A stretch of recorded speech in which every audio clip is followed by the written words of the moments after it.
Երբ 1996 թվականի մայիսի 22-ին Սիլվա Կապուտիկյանի անձնական քարտուղարը մտավ նրա աշխատասենյակ առավոտյան սուրճը բերելու համար, նա գտավ ինչ-որ բան, ինչը չպետք է գոյություն ունենար։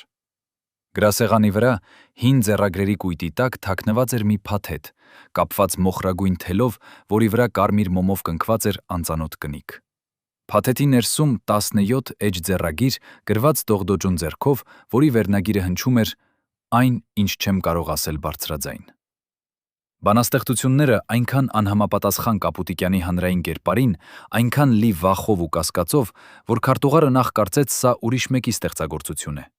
բայց ստորագրությունը անկասկած էր։ 3 օր անց, երբ Սիլվան հիվանդանոց տեղափոխվեց, այդ փաթեթը անհետացավ իր սենյակից, առանց որևէ հետքի։ Ով էր այն վերցրել։ Եվ ամենակարևորը, ինչ էր թաքցնում այդ ձեռագիրը, որ նույնիսկ Հայաստանի ամենահարգված բանաստեղծուհին չէր համարձակվում հրապարակել։ Պատկերացրեք, դուք եք այն մարդը, ով ամեն օր տեսնում էր Սիլվա Կապուտիկյանին ոչ թե բեմերի վրա, ոչ թե պաշտոնական ընդունելություններում, այլ նրա տանը, երբ նա մենակ էր։ Երբ նա չէր կրում այն դիմակը, որը տասնամյակներ շարունակ ցուցադրել էր հանրությանը։ Երբ նա խոսում էր ինքն իր հետ, անգլերենով, ֆրանսերենով, ռուսերենով, հայերենով, փնտրելով այն բառերը, որոնք կարող էին արտահայտել իր ներքին տառապանքը։ Դուք տեսել եք, թե ինչպես է նա գիշերները արթնանում, պորտկալով անծանոթ հանուններ, թե ինչպես է ժամերով նայում պատուհանից դուրս, սպասելով մեկին, ով երբեք չի գալիս։ Դուք եք այն մարդը, ով պետք է ընտրեր հավատարմություն պահպանել նրա հիշողությանը, թե պատմել ճշմարտությունը, որը կարող է ոչնչացնել այն պատկերը, որը նա ստեղծել էր իր ողջ կյանքում։ 1996 թվականի հունիսի 3-ին, երբ Սիլվան մահացավ, այդ մարդիկ կատարեցին ընտրություն, որը փոխեց Հայաստանի մշակութային պատմության ընկալումը։ Ինչն էր ստիպել նրանց դավաճանել իրենց առաջնորդին։ Սովետական միության գրողների միության Հայաստանի բաժինը պահպանում էր գաղտնի դոսիե կոդով կապույտ թռչուն, այնքան գաղտնի, որ գոյություն ունեին միայն 3 օրինակ։ Դրանցում ճշմարտությունը Կապուտիկյանի առողջության մասին, նրա փախուստի պլանները եւ ինչ-որ ցնցող բան, ցուցակ այն մարդկանց, ում նա համարում էր իր իսկական թշնամիներ։ Այդ ցուցակում էին անուններ, որոնք հետագայում դարձան Հայաստանի անկախության հերոսներ։ Էին անուններ, որոնք դեռ կենդանի են եւ զբաղեցնում են բարձր պաշտոններ։ Էին անուններ, որոնք Սիլվան անվանում էր Մոսկվայի գործիքներ։ Ինչու են այդ դոսիեները ոչնչացվել 1996 թվականի հունիսի 4-ին, ճիշտ 1 օր անց նրա մահից։ Ով էր տվել հրամանը։ Եվ ինչու էր այդքան կարևոր, որ այդ ճշմարտությունը երբեք չտեսներ լույսը։ Մենք խոսեցինք Սիլվայի նախկին անձնական բժշկի հետ, մարդու, ով 15 տարի շարունակ այցելում էր նրան ամեն երկուշաբթի եւ հինգշաբթի։ Նա պատմեց մեզ մի բան, որը երբեք չի արձանագրվել պաշտոնական փաստաթղթերում։ 1986 թվականից սկսած Սիլվան տառապում էր ծանր դեպրեսիայից, որը պարբերաբար մերածվում էր ինքնասպանության փորձերի։ Դրա ընտանիքը գիտեր դրա մասին, նրա մոտ ընկերները գիտեին, բայց հանրությանը երբեք չպատմեցին։ Փոխարենը նրանք ստեղծեցին պատկեր անսասան, անկոտրում կնոջ, ով միշտ պայքարում էր իր ժողովրդի համար։ Բժիշկը ցույց տվեց մեզ ցուցակ դեղամիջոցների, որոնք նա գաղտնի պատվիրում էր Սիլվայի համար։ Հակադեպրեսանտներ, որոնք Սովետական միությունում պաշտոնապես չէին գոյություն։ Անկնության դեմ հզոր դեղեր եւ ինչ-որ բան, որը բժիշկը կոչեց վերջին միջոց։ Դեղամիջոց, որը կարող էր օգտագործվել միայն ծայրահեղ դեպքերում։ Այդ դեղը Սիլվան ստացել էր 1996 թվականի ապրիլին, 2 ամիս առաջ իր մահից։ Բայց ամենաանսպասելին այն էր, որ բժիշկը պատմեց մեզ մի այլ գաղտնիք։ Սիլվան չէր վստահում իր սեփական ընտանիքին։ Նա հավատում էր, որ նրանք փորձում են վերահսկել իր կյանքը, սահմանափակել իր ազատությունը։ Նա խոսում էր այն մասին, որ իր տանը տեղադրված են գաղտնի միկրոֆոններ, որ իր հեռախոսազրույցները գրանցվում են, որ նրա նամակները բացվում են մինչ նրան հասնելը։ Բժիշկը սկզբում կարծում էր, որ սա պարանոյայի նշան է, բայց հետո երբ նա սկսեց ուշադիր լսել, նա հասկացավ. Սիլվան ճիշտ էր։ Նրա տունը իսկապես վերածվել էր բանտի։ Ով էր դա անում։ Ընտանիքը, որը վախենում էր, որ նա կարող է ասել ինչ-որ բան, որը կվնասի նրանց նեղինակությանը, թե ինչ-որ այլ ուժ, որը ուզում էր վերահսկել Հայաստանի ամենահայտնի ձայնը։ Հիշեք վերջին մարդուն, ում դուք վստահում եք ամբողջովին։ Հիմա պատկերացրեք այդ մարդը դավաճանում է ձեզ ամենամութ օրը։ Այդպես պատահեց Սիլվա Կապուտիկյանի հետ։ Մեկը նրա մերձավոր շրջապատից վաճառեց նրան։ Ոչ թե թշնամուն, այլ ավելի վատ՝ պատմությանը, մությանը։ Այդ մարդը գիտեր ամեն ինչ, Սիլվայի վախերը, վերագաղտնիքները, նրա վերջին ցանկությունները, եւ այդ մարդը որոշեց, որ հանրությունը պետք է իմանա միայն այն, ինչ օգտակար է Սիլվայի լեգենդի համար։ Մնացածը այն ամենը, ինչ ցույց էր տալիս նրա թուլությունները, նրա կասկածները, նրա մարդկային երեսը, պետք է ոչնչացվեր։ Սիլվայի անձնական պահապանը, մարդ, ով 12 տարի շարունակ ապրել էր նրա տանը, պահպանել էր լռու լռություն 17 տարի։ Այսօր առաջին անգամ նա համաձայնեց խոսել։ Նա պատմեց մեզ Հայաստանի պատմության ամենամեծ դավաճանության մասին։ Ով էր այդ մարդը։ Ինչու էր նա որոշել խախտել լռությունը հենց հիմա։ Եվ ամենակարևորը, ինչ էր նա իմանում, որ մենք չգիտենք։ Նա սկսեց իր պատմությունը ոչ թե Սիլվայի մահից, այլ ավելի վաղ, 1995 թվականի աշնանից։ Երբ Սիլվան սկսեց խոսել այն մասին, որ ինչ-որ մեկը փորձում է նրան սպանել, սկզբում պահապանը չհավատաց։ Բայց հետո սկսեցին տեղի ունենալ տարօրինակ իրադարձություններ։ Սիլվայի ճաշի մեջ հայտնվեցին դեղամիջոցներ, որոնք նա չէր ընդունում։ Նրա մեքենայի արգելակները մի քանի անգամ խափանվեցին, առանց տեխնիկական պատճառի։ Նրա անձնական փաստաթղթերը անհետացան եւ հետո հայտնվեցին այլ վայրերում։ Ինչ-որ մեկը խաղում էր նրա հետ, կամ ավելի վատ, նախապատրաստում էր ինչ-որ բան։ Պահապանը պատմեց մեզ մի դրվագ, որը երբեք չի մոռանա։ 1996 թվականի մարտի 21-ին ուշ գիշեր, երբ բոլորը քնած էին, նա լսեց ձայներ Սիլվայի սենյակից։ Երբ նա մոտեցավ դռանը, նա լսեց Սիլվայի ձայնը, խոսում էր ինչ-որ մեկի հետ։ Բայց ձայնը տարօրինակ էր, լի վախով, գրեթե աղաչանքով։ Ես արդեն ասացի ամեն ինչ, ինչ դուք ուզում էիք, ասում էր նա։ Ինչու եք դեռ չթողնում ինձ հանգիստ։ Պահապանը փորձեց բացել դուռը, բայց այն կողպված էր ներսից։ Երբ նա ավելի ուշ գնորեն թակեց, ձայները դադարեցին։ Մի քանի րոպե անց Սիլվան բացեց դուռը։ Նա միայնակ էր սենյակում։ Պատուհանը փակ էր։ Ուրիշ ելք չկար։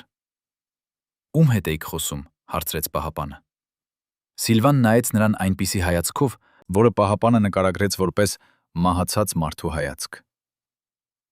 Ես խոսում էի իմ անցյալի հետ, ասաց նա, եւ անցյալը պահանջում է իր պարտքը։ Հաջորդ օրը Սիլվան պահանջեց, որ բոլոր նրա անձնական ձեռագրերը տեղափոխվեն անվտանգ վայր։ Նա չասաց որտեղ, նա չասաց ինչու, բայց նա տվեց հստակ հրահանգ, եթե նրա հետ ինչ-որ բան պատահի, այդ ձեռագրերը պետք է այրվեն։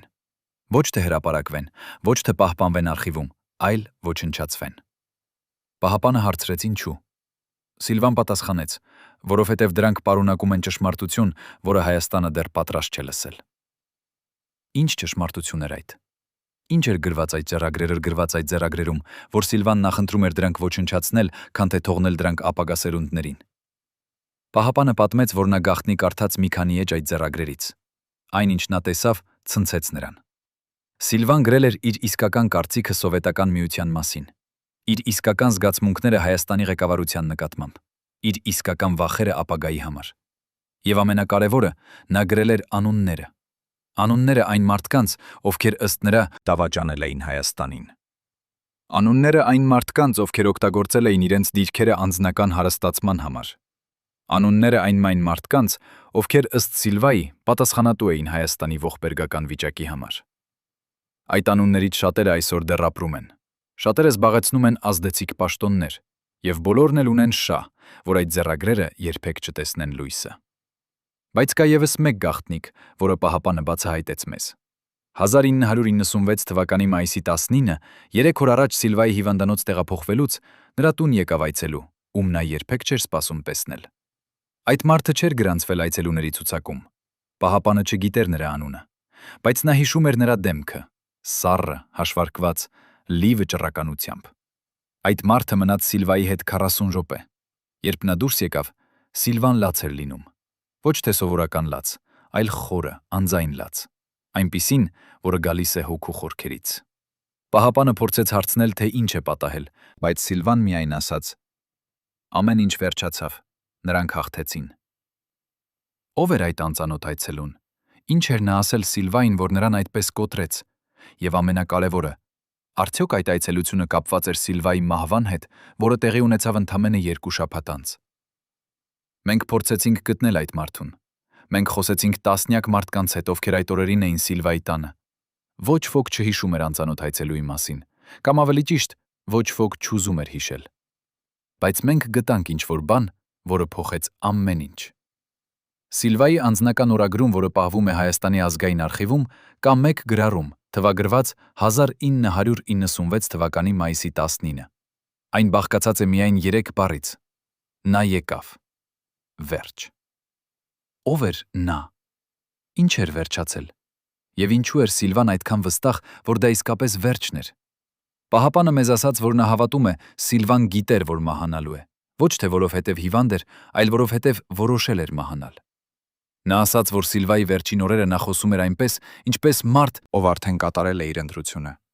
Նա խոսում էր իր մահվան մասին ոչ թե որպես ինչ-որ բանի, որը կարող է պատահել, այլ որպես ինչ-որ բանի, որը անխուսափելի է։ Նա տվեց հստակ հրահանգներ, ինչպես պետք է կազմակերպվի նրա թաղումը, ով պետք է խոսի նրա հուղարկավորության ժամանակ, ինչ պետք է ասվի և ինչ ոչ։ Նա նույնիսկ գրեց իր սեփական մահվան հայտարարությունը, այն տեքստը, որը պետք է հրապարակվեր լրատվամիջոցներում։ Եվ ամենատարօրինակը, նա պահանջեց, որ նրա մարմինը չբուժվի, չփորձեն փրկել, եթե նրա սիրտը կանգ առնի։ Ինչու։ Ինչ էր նա գիտում, որ մենք չգիտենք։ Հիմա մենք գիտենք, որ Սիլվա Կապուտիկյանի մահը չէր պարզապես բնական ավարտ երկար կյանքի։ Դա էր ինչ-որ ավելի բարդ բանի ավարտ, պայքարի, որը տևել էր տասնամյակներ։ Պայքարի ոչ թե իշխանության համար, ոչ թե փառքի համար, այլ ինչ-որ ավելի խորքային բանի համար։ Ճշմարտության համար, որը նա չէր կարող ասել բարձրաձայն, ազատության համար, որը նա երբեք չունեցավ, եւ վերջում իրավունքի համար, ընտրել իր սեփական վախճանը։ Բայց ով էր այն մարդը, ով խլեց նրանից նույնիսկ այդ իրավունքը։ Ով էր որոշել, որ Սիլվայի ճշմարտությունը պետք է մնա թաքնված։ Եվ ամենակարևորը, ինչ է պատահելու, երբ այդ ճշմարտությունը վերջապես տեսնի լույսը։ Ուշ աշնան մի ցուրտ երեկո Սիլվա Կապուտիկյանը նստած էր իր աշխատասենյակում, թղթերի կույտերի մեջ կորած, երբ հեռախոսը զնգաց։ Ձայնը ծանոթ էր, հին ընկերոջ ձայն, որ տարիներ շարունակ լռել էր։ Սիլվա, դու ես, հարցրեց նա կիսաձայն, կարծես վախենար, որ ինչ-որ մեկը կլսի։ Ես եմ, պատասխանեց բանաստեղծուհին, գիրքը կողք դնելով։ Ինչ եղավ։ Լռություն տիրեց մի քանի վայրկյան։ Հետո ընկերը խոսեց, դանդաղ ծանրակշիռ բառերով, կարծես յուրաքանչյուր բառ կշռում էր նախքան արտաբերելը։ Նա պատմեց մի բանի մասին, որ Սիլվան վաղուց կռահել էր, բայց երբեք բարձրաձայն չէր ասել։ Ընտանեկան գաղտնիք, որ տասնամյակներ շարունակ ծածկված էր մնացել լռության ծանր վարագույրի տակ։ Սիլվան լսում էր անշարժ։ Նրա ձեռքերը հանգիստ էին սեղանի վրա, բայց ներսում ինչ-որ բան դողում էր, հին ցավի նման, որ կարծում է իր անցել է, բայց ահա նորից արթնացել է։ Ինչու հիմա, հարցրեց նա վերջապես։ Որովհետև ժամանակն է, եկավ պատասխանը, որովհետև ավելի երկար չի կարելի լռել։ Այդ գիշեր Սիլվան երկար չքնեց։ Նա նստած էր պատուհանի մոտ նայելով Երևանի լույսերին, որ մեկ-մեկ թարթում էին մառախուղի միջով, ու մտածում էր, թե ինչ է նշանակում ճշմարտություն ասել, երբ ճշմարտությունը կարող է ցավ պատճառել։ Բայց ավելի շատ մտածում էր, թե ինչ է նշանակում լռել, երբ լռություն ինքն է դառնում ստ։ Նա վերցրեց գրիչը։ Բառերը եկան դանդաղ, ինչպես գառնան առաջին կաթիլները, մեկ-մեկ, ապա ավելի արագ, ավելի համարձակ։ Նա գրում էր այն, ինչ տարիներ շարունակ կուտակվել էր ներսում, ասված ու չասված, ապրած ու կիսատ մնացած։ Գրում էր ոչ թե ուրիշների համար, այլ նախ եւ առաջ ինքն իր համար, որովհետև հասկացել էր։ Բանաստեղծությունը ոչ թե պատասխան է, այլ ճանապարհ դեպի պատասխան։ Լուսաբացին, երբ Երևանի վրա կամաց-կամաց ծրվեց մառախուղը, Սիլվա Կապուտիկյանը ծալեց թղթերը, դրեց դրանք սեղանի քաշոցում ու ելավ դուրս, ճանապարհ բռնելով դեպի քաղաքի արթնացող փողոցները։ Նա գիտեր, որ այն, ինչ գրել էր, դեռ ամբողջական չէ, բայց գիտեր նաև, որ սկիզբն արդեն արված է, իսկ սկիզբն ամենադժվարն է։ Պատկերացրեք, կա մի խումբ, ընդամենը 5 հոգի, ովքեր գիտեին ամեն ինչ Սիլվա Կապուտիկյանի մասին։ Ոչ թե այն Սիլվան, ում ճանաչում էր Հայաստանը ամբիոններից, ոչ թե այն Սիլվան, ում ձայնը հնչում էր Ղարաբաղի շարժման հրապարակներում, ոչ թե այն Սիլվան, ում բանաստեղծությունները անգիր գիտեին դպրոցականները, այլ մյուս Սիլվան, ծածուկ, ճակծկված, հոգնած, ով ամեն գիշեր պառկում էր անքուն ու էր անքուն ու հաշվում էր, թե ինչ է կորցրել ու ինչ է մնացել։ Այդ 5 հոգին ապրում էին նրա ստվերում, ծառայում էին նրա լռությանը, կրում էին նրա գաղտնիքները ինչպես ծանր քար կրծքի վրա։ Եվ հիմա, երբ Սիլվան արդեն չկա, այդ 5 հոգուց մնացել են 3-ը։ Երկուսը մահացել են ոչ ծերությունից, ոչ հիվանդությունից, այլ ըստ ականատեսների հանկարծ ու անբացատրելի։ Ինչ գիտեին այդ մարդիկ, որ ստիպեց ճակատագիրն այդքան արագ փակել նրանց բերանը։ Ինչ ընտրություն կատարեցին նրանք, երբ հասկացան, որ Սիլվայի գաղտնիքը կարող է ոչնչացնել ոչ միայն նրա հիշողությունը, այլ նաև ողջ մի դարաշրջան, ողջ մի պատկեր, ողջ մի ազգային առասպել, որի վրա կառուցված էր Հայաստանի ինքնությունը։ 1988 թվականի փետրվարին, երբ Սիլվա Կապուտիկյանը Զորի Բալայանի հետ մեկնեց Մոսկվա Գորբաչովի հետ հանդիպելու, ամբողջ Հայաստանը շունչ պահած հետևում էր նրա ամեն քայլին։ Նա ոչ թե պարզապես բանաստեղծուհի էր, ոչ թե պարզապես մտավորական, նա ժողովրդի ձայնն էր, ժողովրդի հոգին, ժողովրդի ամենաբարձր ու ամենամաքուր արտահայտությունը։ Բայց այն, ինչ տեղի ունեցավ Կրեմլի ետնախորշերում, ինչ ասվեց ու ինչ չասվեց, ինչ խոստացվեց ու ինչ ոտնահարվեց, այդ ամենը մնաց փակ դռների ետևում։ 5 հոգուց մեկը, ով ուղեկցել էր Սիլվային Մոսկվա, ասել է ժամանակ անց, որ Կրեմլից վերադառնալուց հետո Սիլվան ամբողջ ճանապարհ լռեց։ Ոչ մի բառ, ոչ մի հայացք, ոչ մի ժպիտ։ Ուղղակի նստած էր ու նայում էր պատուհանից դուրս, ինչպես մարդ, ով հասկացել է ինչ-որ բան, ինչ ուզում էր, որ երբեք չհասկանար։ Ինչ էր ասել Գորբաչովը, ինչ էր ասել Սիլվան, ինչ էր մնացել ասված ու ինչ էր կուլ տրվել ու ծածկվել ժպիտի ու ձեռասեղման ետևում։ Այդ 5 հոգուց ոչ ոք երբեք ամբողջական պատասխան չտվեց, ոչ ոք մինչ այսօր։ Ինչ ստիպեց Սիլվա Կապուտիկյանի ամենամոտ շրջապատին ընտրել լռությունը, երբ ճշմարտությունը կարող էր փոխել ամեն ինչ։ Կա մի բան, որ ժամանակը անողոք ու անկաշառ ցույց է տալիս ամեն մեծ մարդու մասին, ում ճակատագիրը կապված է ժողովրդի ճակատագրի հետ։ Ժամանակը ցույց է տալիս, թե ինչ արժեք ունի ֆիզիկական մարմինը, երբ ոգին ամեն օր ծախսվում է ուրիշների ցավի, ուրիշների ճիչի, ուրիշների ողբի վրա։ 1988 թվականի Սիլվան, ով կանգնեց Կրեմլի դռան առջև, ու 1996 թվականի Սիլվան, ով ծածուկ ձեռագրեր էր թաքցնում մոխրագույն թելով կապած փաթեթներում, երկու տարբեր կին էին, թեև կրում էին նույն անունը, նույն դեմքը, նույն ձայնը։ 8 տարվա ընթացքում նա ծերացել էր ոչ թե 8, այլ 20, գուցե 30 տարով։ Ովքեր տեսել էին նրան 88 թվականին ու հետո նորից հանդիպել 96-ին, ասում էին, որ ճանաչելն անգամ դժվար էր։ Ոչ թե արտաքինով, ոչ թե ձայնով, այլ ինչ-որ ավելի խորքային բանով, ինչ-որ բանով, ինչ կա մարդու աչքերի ետևում, ինչ-որ բանով, ինչ կոչվում է ներկայություն, կամ ուժ, կամ կամք ապրելու։ Նրա ձեռքերը, որ ժամանակ առ ժամանակ ցնցվում էին ոչ թե ծերությունից, ոչ թե ցրտից, այլ ինչ-որ ներքին ցնցումից, ինչ-որ ներքին ալիքից, որ ժամանակ առ ժամանակ անցնում էր ամբողջ մարմնով ու հետ էր քաշվում, ինչպես ծովի ալիքը, ու թողնում էր հետևում ոչ թե ավազ, այլ հոգնածություն, ծանր, անտանելի հոգնածություն։ Նրա ձայնը, որ ժամանակ առ ժամանակ կոտրվում էր կիսատ բառի մեջ, ոչ թե հուզմունքից, ոչ թե ծերությունից, այլ ինչ-որ ավելի խորքային բանից, ինչ-որ ճաքից, ինչ-որ ճեղքից, ինչ-որ բանից, ինչ ոչ մի բժիշկ չի կարող ախտորոշել ու ոչ մի դեղ չի կարող բուժել։ Նրա հայացքը, որ ժամանակ առ ժամանակ կորչում էր ինչ-որ հեռու կետի մեջ, ոչ թե ծերության, ոչ թե մոռաց կացկոտության, այլ ինչ-որ ներքին ճամփորդության, ինչ-որ ներքին երկրի, ուր նա գնում էր ու ուր ոչ ոք չէր կարող հետևել նրան։ Այդ ամենը ոչ թե հիվանդության նշաններ էին, ոչ թե ծերության նշաններ, այլ ինչ-որ ավելի ճշգրիտ բանի նշաններ, ինչ-որ բանի, ինչ կոչվում է ծախսված կյանք, ծախսված ոչ թե ապարծյուն, ոչ թե իզուր, այլ ամբողջությամբ, մինչև վերջ, մինչև ամենախոր ծալքը, ծախսված ուրիշների ցավի, ուրիշների ճիչի, ուրիշների ողբի վրա, ու ոչ մի կաթիլ չի մնացել ինքն իր համար։ Ֆիզիոլոգիան անողոք է։ 8 տարի Ղարաբաղի ցավը կրել, 8 տարի ժողովրդի ճիչը կրծքի մեջ պահել, 8 տարի ամեն ելույթ, ամեն բանաստեղծություն, ամեն հարցազրույց ծախսել ոչ թե ինքն իր ուրախության, ոչ թե ինքն իր ստեղծագործության, այլ ժողովրդի ցավի ծառայության վրա։ Ու ժողովուրդը, ով ստանում էր այդ ամենը, ով կերակրվում էր Սիլվայի ուժով, ժողովուրդը, ով ամեն ելույթից հետո ծափ էր տալիս ու ուրախանում, ժողովուրդը, ով ասում էր «Սիլվան մեր ձայնն է», ժողովուրդը, ով ոչ մի անգամ չհարցրեց, թե ինչ արժեց Սիլվային այդ ձայն լինելը, ինչ արժեց ամեն ելույթ, ինչ արժեց ամեն բանաստեղծություն, ինչ արժեց ամեն Ղարաբաղ բառ, ասված ոչ թե ուրախությամբ, ոչ թե հպարտությամբ, այլ ցավով, ծանր, անտանելի ցավով, ինչ որ ցավով, ինչ ոչ ոք չի կարող հասկանալ, եթե ինքն այն չի ապրել։ Բայց ամենաանողոք ճշմարտությունն այն է, որ Հայաստանի ազգային արխիվներում, Մատենադարանի ֆոնդերում, գրողների միության փաստաթղթերի մեջ կան բացեր, ինչ-որ բացեր, ինչ-որ բացակայություններ, ինչ-որ դատատարք տեղեր, ուր պետք է լինեին Սիլվա Կապուտիկյանի ձեռագրերը, նրա նամակները, նրա անձնական արձանագրությունները, ու չկան։ Ոչ թե կորել են, ոչ թե ոչնչացել են ժամանակի ու խոնավության ազդեցությամբ, այլ ուղղակի բացակայում են, ինչպես բացակայում է ինչ-որ բան, ինչ ոչ թե կորել է, այլ հանվել է, ուղղակի հանվել ու տեղափոխվել,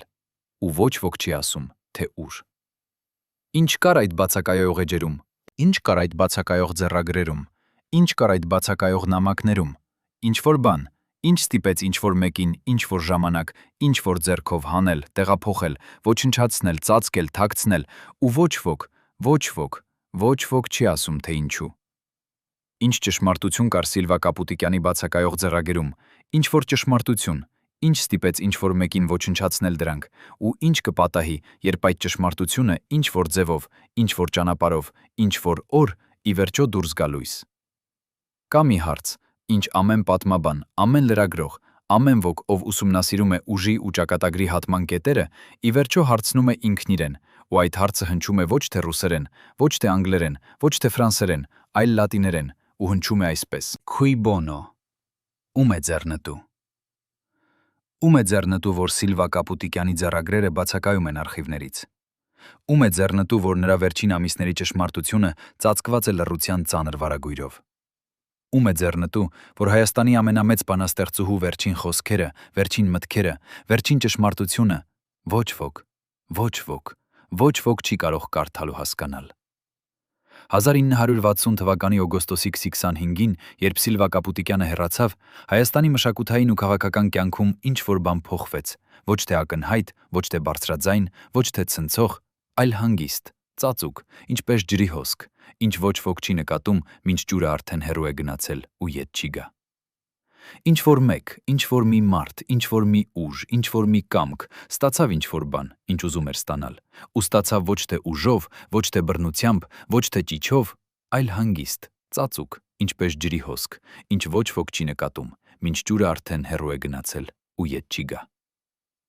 Ո՞վ էր այդ մարդը։ Ում ձեռքն ընկավ Սիլվայի ժառանգությունը, ում ձեռքն ընկավ նրա ձայնը, ում ձեռքն ընկավ նրա լռությունը, ու ում ձեռքն ընկավ ի վերջո նրա ճշմարտությունը, ու ինչ արեց այդ մարդը այդ ամենի հետ, ու ինչ կանի, երբ ճշմարտությունը ի վերջո դուրս կգա լույս։ Կա մի ընտանեկան գաղտնիք, ինչ Կապուտիկյանների ընտանիքը պահել է տասնամյակներ, ու ոչ ոք դեռ չի համարձակվել բարձրաձայն հարցնել, թե ինչ է թաքված այդ լռության ետևում։ Բայց լռությունն էլ ունի իր սահմանը, եւ երբ այդ սահմանը հատվի, երբ ինչ-որ մի ձեռք բացի ինչ-որ մի ահախ արկղ, ինչ-որ մի պահարան, ինչ-որ մի մոռացված անկյուն, ճշմարտությունը դուրս կգա ոչ թե ճիչով, ոչ թե աղմուկով, այլ հանգիստ ու անխուսափելի, ինչպես լույսը, որ ճեղքում է փակ դռան տակից։